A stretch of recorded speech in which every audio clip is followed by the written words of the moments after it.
সবাই কেমন আছেন? আশা করি ভালো আছেন। আজকে আমরা অসাধারণ একটি রান্না করব, তা হলো ভিন্ডি ফুলকপি দিয়ে মাছের ঝোল এবং খুবই স্বাস্থ্যসম্মত।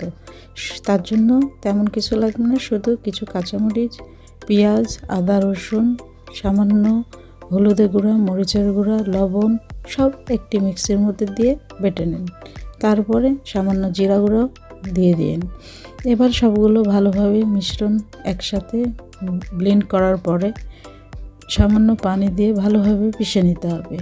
এবার পিষা মশলাগুলো কড়াইয়ের উপরে চুলার উপরে কড়াই দিয়ে তাতে সামান্য তেল দিয়ে পিষা মশলাগুলো দিয়ে দিতে হবে। পিষা মশলাগুলো দেওয়ার পরে ভালোভাবে কষে নিতে হবে, যাতে মশলাগুলোর ভিতরে কোনো ধরনের পানি না থাকে। মশলাগুলো যখন শুকনো হয়ে আসতে লাগবে তখন তার মধ্যে কাটা বাছা ধোয়া মাছগুলো দিয়ে দিতে হবে এবং মাছগুলো ভালোভাবে কষাতে হবে। কষানো হয়ে গেলে মাছগুলো তুলে নিতে হবে।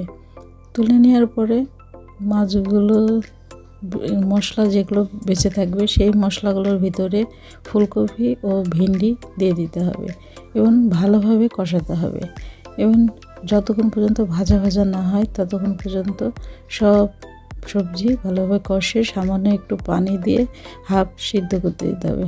যখন 80%-এর মতন সবজিগুলো সিদ্ধ হয়ে যাবে তার মধ্যে ওই কষানো মাছগুলো দিয়ে সমান করে ঢাকনা দিয়ে ঢেকে দিতে হবে এবং যখন সবগুলো সবজি মাছ সিদ্ধ হয়ে যাবে, টকবক করে ফুটবে, তখন এই ফুলকপি ভিন্ডির মাছের ঝোলের রান্না হয়ে যাবে।